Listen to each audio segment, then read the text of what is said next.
आज से कुछ दिन पहले 11 जुलाई 2025 को गुलबर्गा शहर के सरफ बाजार में एक सुनार की दुकान से लगभग 3 करोड़ रुपयों का सोने के गहने लूटने का वाकया पेश आया था। इस केस में एक स्पेशल टीम तैयार की गई थी, जिसके जरिए अयोध्या, फारूक और सोहेल नामी 3 लुटेरों को गिरफ्तार किया गया है। हैरत की बात यह है कि ये तीनों लुटेरे वेस्ट बंगाल, उत्तर प्रदेश और मुंबई के रहने वाले हैं। दूसरे स्टेट से गुलबर्गा आकर दिन दहाड़े बंदूक दिखाकर लूटमार की वारदात से शहर में डर का माहौल पैदा हो गया था। लेकिन गुलबर्गा पुलिस ने कुछ ही दिनों में तेजी से एक्शन लेते हुए लुटेरों को गिरफ्तार कर लिया और इनके पास से 2 किलो 865 ग्राम सोने के साथ 4,80,000 रुपया कैश भी बरामद किया है। ये केस भरमपुर पुलिस स्टेशन में दर्ज किया गया था, मगर इस केस की सीरियसनेस को देखते हुए police commissioner doctor Sharanappa SD IPS ने शहर के अलग अलग पुलिस स्टेशन से ऑफिसर्स को मिलाकर कुल 5 इन्वेस्टिगेशन टीम तैयार की थे, जो वेस्ट बंगाल, उत्तर प्रदेश, महाराष्ट्र और तेलंगाना में ऑपरेशन अंजाम दे रहे थे। ये लुटेरे इससे पहले भी कई डकैती के केसेस में इन्वॉल्व रह चुके हैं। गुलबर्गा में हुई इस चोरी में अब तक कुल 3 लुटेरों को गिरफ्तार कर लिया गया है और बाकी 2 की अभी तलाश चल रही है। इस इन्वेस्टिगेशन में चौक पुलिस स्टेशन से PI राघवेंद्रा, बरहमपुर के PI समोलिंग और इसके अलावा शिवानंद वालीकर, बंदा नवाज और दीगर टीम मेंबर्स ने मिलकर वेस्ट बंगाल और उत्तर प्रदेश का सफर किए थे। प्रेस मीट के दौरान police commissioner doctor Sharanappa SD IPS के साथ DCP कनिका शिकरवाल, DCP प्रवीण नायक और इन्वेस्टिगेशन ऑफिसर्स मौजूद थे। पुलिस कमिश्नर ने मजीद डिटेल क्या कहा, जानने के लिए आप इस वीडियो को एंड तक जरूर देखें। ಕೂಡ ಇಲ್ಲಿ ಇವನೇನಾಗುತ್ತೆ ಈಗೇನು ಫಾರೂಕ್ ಅಂತ ದುಬೈ ವಿಭಾಗ ಬಂದು ಮುಂಬೈಯಲ್ಲಿ ಇವನಿಗೆ ಫಸ್ಟ್ ಅಯೋಧ್ಯೆ ಪ್ರಸಾದ್ ಅವರು ಈ ಕ್ಲಾತ್ ಬಿಸ್ನೆಸ್, ಈ ಫುಟ್ಪಾತ್ ಅಲ್ಲಿ ಬಟ್ಟೆ ವ್ಯಾಪಾರ ಮಾಡುವಂತ ಬಿಸ್ನೆಸ್. ಅವನ ಮೇಲೆ ಈ ಬಟ್ಟೆ ಕಳ್ಳತನದು ಒಂದು 17ರಿಂದ 18 ಪ್ರಕರಣ. ಹೆಂಗ್ ಎಲ್ಲಿ ಸಿಕ್ತು ಅಂತ ಹೇಳಿಲ್ಲ, ಫಸ್ಟ್ ಇನ್ವೆಸ್ಟಿಗೇಷನ್ ಮಾಡಿದ್ರು. ಈಗ ಯಾವ ರೀತಿ ಸಿಕ್ತು ಅಂತ ಹೇಳಿದಾಗ ಅದು ತನಿಖೆಗೆ ಅಡಚಣೆ ಆಗುತ್ತೆ. ಮತ್ತು ನಾನು ಹೇಳಿದ್ದೀನಿ, ಕೆಲವು CCTV ಪರಿಶೀಲನೆ ಮಾಡಿದ್ವಿ ಮತ್ತು ಅವರ ಮೂವ್ಮೆಂಟ್ಗಳ ಬಗ್ಗೆ ಟ್ರೈನ್ ಮಾಡಿದ್ವಿ. ಏನಂತಂದ್ರೆ ಯಾವಾಗ ಅವರು ಬಂದು ಕೃತ್ಯ ಮಾಡಲಿಕ್ಕೆ ಮತ್ತು ಕೃತ್ಯ ಮಾಡಿದ ನಂತರ ಯಾವ ದಿಕ್ಕಿನಲ್ಲಿ ಹೋಗಿದ್ರು, ಮತ್ತೆ ಬಸ್ ಸ್ಟ್ಯಾಂಡ್ ನಿಂದ ಹೋಗಿಲ್ಲ ಅಥವಾ ಟ್ರೈನ್ ನಿಂದ ಟ್ರಾವೆಲ್ ಮಾಡಿದ್ವಿ ಮತ್ತು ಯಾವ ಸ್ಟೇಟ್ಗೆ ಹೋಗಿರಬಾರ್ದು, ಅದಕ್ಕೆ ನಾವು ತಕ್ಷಣ ನಮ್ಮ ತಂಡಗಳನ್ನು ಬೇರೆ ಬೇರೆ ರಾಜ್ಯಗಳು ನಡೆಸಿದ್ವಿ. ಸೊ ಹಾಗಾಗಿ ಒಂದು coordinated efforts Swift and coordinated effort ಇಂದ ಈ ಪ್ರಕರಣವನ್ನು ಭೇದಿಸುವಲ್ಲಿ ತಂಡ ಯಶಸ್ವಿಯಾಗಿದೆ. ಅದಕ್ಕೆ ನಾನು ಅಭಿನಂದಿಸ್ತೇನೆ. ಜ್ಯುವೆಲ್ಲರ್ಸ್ ಓನರ್ಗೂ ಅಕ್ಯೂಸ್ಡ್ ದೇವನ್ ಫಾರೂಕ್ ಮಲ್ಲಿಗೂ ಎಷ್ಟು ವರ್ಷದ ಪರಿಚಯ ಮತ್ತೆ ಯಾವ ರೀತಿ ರಿಲೇಷನ್? ಇಲ್ಲಿವರೆಗೆ ನಾವೇನು ತನಿಖೆ ಮಾಡಿದ್ವಿ ಅದರ ಪ್ರಕಾರ ಆರೋಪಿ ಮತ್ತು ವಿಕ್ಟಿಮ್ಗೆ ಯಾವುದೇ ರೀತಿ ನೇರ ಸಂಪರ್ಕ ಇಲ್ಲ, ಡೈರೆಕ್ಟ್ ಪರಿಚಯ ಆಗ್ಬೋದು ಅಥವಾ ಅವರಿಗೆ ಸಂಪರ್ಕ ಇರುವಂಥದ್ದಿಲ್ಲ. ಬಟ್ ಇವನೇನಂತಂದ್ರೆ ಇವೇನು ವೆಸ್ಟ್ ಬೆಂಗಾಲ್, ಕಲ್ಕತ್ತಾದಿಂದ ಸುಮಾರು ಜನ ಈ ಗೋಲ್ಡ್ ಕಾರ್ಯಗಳಿಗೆ ಬಿಸ್ನೆಸ್ ಮಾಡ್ತಾ ಇರ್ತಾರೆ, ಮಾಡಿ ಇಲ್ಲಿ ಅಂಗಡಿಗಳಿಗೆ ಸಪ್ಲೈ ಮಾಡೋದು ಬಹಳ ಜನ ಮಾಡ್ತಾರೆ. ಈ ಮಲ್ಲಿಗೆ ಅಂತ ಏನು ಸರ್ನೇಮ್ ಇದೆ, ಆ ಸುಮಾರು ಜನ ಇಲ್ಲಿ ಇದರಲ್ಲಿ ಕೆಲಸ ಮಾಡ್ತಾ ಇರ್ತಾರೆ. ಅವರ ಒಂದು ಗ್ರೂಪ್ ಅಲ್ಲಿ ಇರುವಂತದ್ದು ಏನಂತಂದ್ರೆ ಏನು ಮೋತಿಲಾಲ್ ಇದೆ, ಅದರಲ್ಲಿ ಅವನು ಜಾಸ್ತಿ ಒಂದು ಹೋಲ್ಸೇಲ್ ಮಟ್ಟದಲ್ಲಿ ತುಂಬಾ ದೊಡ್ಡ ಮಟ್ಟದಲ್ಲಿ ಬೆಳೆದಿದ್ದಾರೆ ಅಂತ ಅವನಿಗೆ ಅಡ್ಡೆ ಆಗ್ತದೆ. ಅದಕ್ಕೆ ಅವನ ಅಂಗಡಿಗೆ ಅವನು ರಾಬರಿ ಮಾಡಿ ಸ್ಕೆಚ್ ಆಗ್ತದೆ. ಈ ಅಂಗಡಿನ ಟಾರ್ಗೆಟ್ ಯಾಕೆ ಮಾಡಿದ್ರು? ಹೇಳಿದೆ, ಒಂದು ದೊಡ್ಡ ಮಟ್ಟದ ಬಿಸ್ನೆಸ್ ಮಾಡ್ತಾರೆ. ಎರಡನೇದು, ಇಲ್ಲಿ ಅಂಗಡಿಯಲ್ಲಿ ಜಾಸ್ತಿ ಹೋಗ್ತು, ಒಬ್ಬನೇ ಅಲ್ಲಿ ಕೆಲಸ ಮಾಡ್ಲಿಕ್ಕೆ ಇರ್ತಾರೆ. ಸೊ ಹಾಗಾಗಿ ಆ ಎರಡು ಒಂದು ರೀಸನ್ ಇಟ್ಕೊಂಡು ಆ ಅಂಗಡಿಯನ್ನು ರಾಬರಿ ಮಾಡಿ ಸ್ಕೆಚ್ ಮಾಡ್ತಾರೆ. ಗೋಲ್ಡ್ ಶಾಪ್ ಅಲ್ಲಿ ಪರಿಚಯ ಇಲ್ಲ, ಬಟ್ ಗೋಲ್ಡ್ ಶಾಪ್ ನ ಬ್ಯಾಕ್ ಗ್ರೌಂಡ್ ಪರಿಚಯ.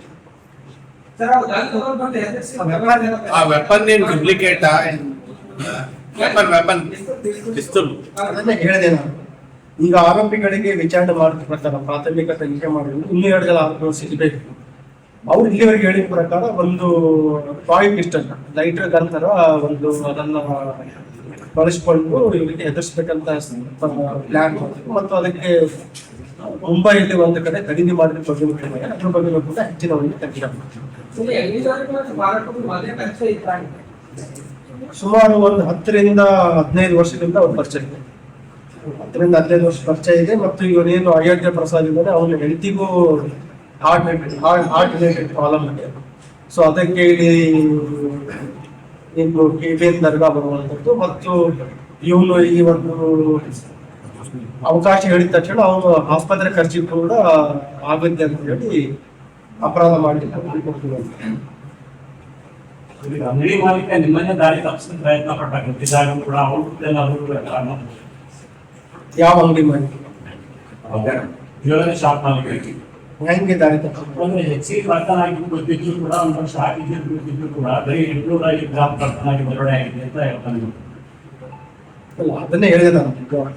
ಯಾಸ್ ಪರ್ ರೆಕಾರ್ಡ್ ತಮ್ಮ ಹತ್ರ ಹೇಳಿದ್ದೇವೆ. ಅವ್ರು ಏನ್ ದೂರು ಕೊಟ್ಟಿದ್ರು 820 ಗ್ರಾಮ್ ರಿಜಿಸ್ಟರ್ ಅಲ್ಲಿ ಲೆಕ್ಚರ್ ಅಲ್ಲಿ ಇರುವಂತ ರಿಕಾರ್ಡ್ಸ್ ಪ್ರಕಾರ ಹಾಕೊಂಡಿದ್ರು. ಈಗ ಆರೋಪಿಗಳಿಂದ ಇಟ್ಕೊಂಡಿದ್ದಾರೆ. ಆರೋಪಿಯಿಂದ 2.865 ಗ್ರಾಮ್ ರಿಕವರಿ ಆಗಿದೆ. ಸೊ ಅದನ್ನೆಲ್ಲ ನಾವು ಆನ್ ರೆಕಾರ್ಡ್ ತಂದಿದ್ವಿ ಮತ್ತು ಅವ್ರದ್ದು ಕೂಡ ಹೆಚ್ಚಿನ ಒಂದು ವಿಚಾರಣೆ ಮಾಡ್ತೇವೆ. ಒಂದ್ ಅಂಗಡಿನಲ್ಲಿ ಎರಡೆರಡು ಕೆಜಿ ಹೆಚ್ಚಿಗೆ ಅಂದ್ರೆ ಇಲ್ಲಿಗಲ್ ಆಗಿ ಡಿಸ್ಕೌಂಟ್ ಅಂದ್ರೆ ಇಡೀ ಮಾರ್ಕೆಟ್ ನಲ್ಲಿ ಎಷ್ಟು ಇಲ್ಲಿಗಲ್ ಆಗಿದೆ ಎಲ್ಲಿಂದ ಬರ್ತಾ ಇದೆ ಹೀಗೆ ಟೂ ಆಸ್ಪೆಕ್ಟ್ಸ್ ಇಲ್ಲಿ. ಈಗ ಒಂದು whether gold unaccounted gold business ಮಾಡ್ತಾ ಇದ್ದಾರೆ. ಎರಡನೇದು ಗೋಲ್ಡ್ ಸ್ಮಗ್ಲಿಂಗ್ ಮಾಡ್ತಾರೆ. ಈಗ ಕಸ್ಟಮರ್ಸ್ಗಳು ಈಗ ಅವ್ರಿಗೇನಾದ್ರು ರಿಪೇರಿ ಮಾಡ್ಲಿಕ್ಕೆ ಅಥವಾ ಎಕ್ಸ್ಚೇಂಜ್ ಮಾಡ್ಲಿಕ್ಕೆ ಅಲ್ಲಿ ಡಿಪಾಸಿಟ್ ಮಾಡಿ ಅದನ್ನು ತಗೊಳ್ಳೋದು ವಿತೌಟ್ ಟ್ಯಾಕ್ಸ್, ಅದು it amounts violation of tax rules. ಅದ್ರ ಬಗ್ಗೆನೂ ಕೂಡ ನಾವು ತನಿಖೆ ಮಾಡ್ತೀವಿ ಅಂತಾನೆ ಹೇಳಿಲ್ಲ. ಏನು ಅವ್ರು ಕೊಟ್ಟಿರೋ ದೂರ ಇದೆ ಮತ್ತು ರಿಕವರಿ ಮಾಡೋದ್ರ ಬಗ್ಗೆನೂ ನಿಯರ್ಲಿ 2 kgs ಡಿಫ್ರೆನ್ಸ್ ಇದೆ. ಅದ್ರ ಬಗ್ಗೆನೂ ಕೂಡ ತನಿಖೆ ಯಾರು ಸೋಹೇಲ್ ಅಂತಿದ್ದಾರೆ. ಅವನು ಈಗ ಏನು ಅಯೋಧ್ಯೆ ಪ್ರಸಾದ್ ಇದ್ದಾರೆ.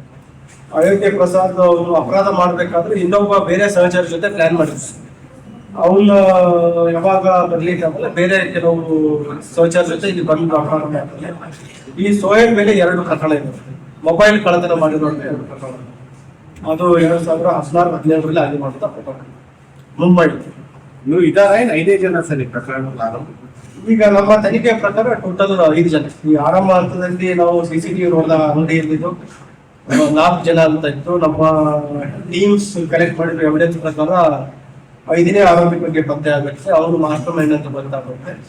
ಮತ್ತೆ ನಮ್ಮ ಇನ್ವೆಸ್ಟಿಗೇಷನ್ ಇಂಡೆಕ್ಸ್ ಮಾಡಿದಾಗ ಮತ್ತು ಟೆಕ್ನಿಕಲ್ ಡೀಟೇಲ್ಸ್ ಕಲೆಕ್ಟ್ ಮಾಡಿದಾಗ 5ನೇ ಆರೋಪಿ ಬಗ್ಗೆ ಹೆಚ್ಚಿನ ಒಂದು ಮಾಹಿತಿ ಸಿಗುತ್ತೆ. ಹಾಗಾಗಿ ಒಟ್ಟು 5 ಆರೋಪಿಗಳು ಇದರಲ್ಲಿ ಇನ್ವಾಲ್ವ್ ಆಗಿರೋದಕ್ಕೆ ಗೊತ್ತಾಗಿದೆ.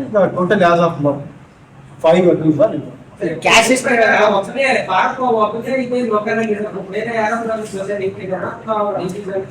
ಇಲ್ಲಿವರೆಗೆ ಆಗಿದ ಪ್ರಕಾರ ಫಾರೂಕ್ ಒಬ್ಬನೇ ಸ್ಟಡಿ. ಕ್ಯಾಶ್ ಎಷ್ಟು ಹೋಗಿತ್ತು ಸರ್? ಅದರಲ್ಲಿ ಈಗ ಅಯೋಧ್ಯೆ ಪ್ರಸಾದ್ ಮತ್ತು ಇವ್ರು ಏನಿದ್ದಾರೆ, ಅಯೋಧ್ಯೆ ಪ್ರಸಾದ್ ಮೂಲತಃ UP ಅವರು. UP-ಲಿಂದ ಕಳೆದ 1994 ಮುಂಬೈಲಿ ವಾಸ ಮಾಡ್ತಾರೆ. ಟೋಟಲ್ ಕ್ಯಾಶ್ ಎಷ್ಟು? 4,80,000 ಕ್ಯಾಶ್. ಟೂರ್ ಕೊಟ್ಟಿದ್ದರಲ್ಲಿ ಯಾವ್ದು ಕ್ಯಾಶ್ ಕೊಟ್ಟಿಲ್ಲ. ಈಗ ಏನು ಗೋಲ್ಡ್ ಮೆಲ್ಟ್ ಮಾಡಿ ಇವರು ಸೇಲ್ ಮಾಡಿದ್ರು ಕೆಲವು ಪಾರ್ಟ್ ಆಫ್ ಅದ್ರದ್ದು ಬಂದ ಕ್ಯಾಶ್ ಅನ್ನ ರಿಕವರ್ ಮಾಡಿ. ಸರ್ ಗೋಲ್ಡ್ ಡಿಸ್ಟ್ರಿಬ್ಯೂಟ್ ಮಾಡ್ಕೊಂಡಿದ್ರ ಒಬ್ಬರ ಹತ್ರನೇ ಇದ್ರ? ಒಬ್ಬರ ಹತ್ರ. ಏನಾಯ್ತು, ನಮ್ಮ ಟೀಮ್ಗಳು ಇಮಿಡಿಯೇಟ್ ಇನ್ವೆಸ್ಟಿಗೇಷನ್ ಆದ ತಕ್ಷಣ ಅವರಿಗೆ ಮೂವ್ಮೆಂಟ್ ಗೊತ್ತಾದ ತಕ್ಷಣ ಅವ್ರಿಗೆ ಡಿಸ್ಪೋಸ್ ಮಾಡ್ಲಿಕ್ಕೂ ಮತ್ತೆ ಡಿಸ್ಟ್ರಿಬ್ಯೂಟ್ ಮಾಡ್ಕೊಳ್ಳಿಕ್ಕೆ ಟೈಮ್ ಸಾಕು. ಇವ್ರ ಮೊಬೈಲ್ ನಿರಂತರ ಬಳಸ್ತಾ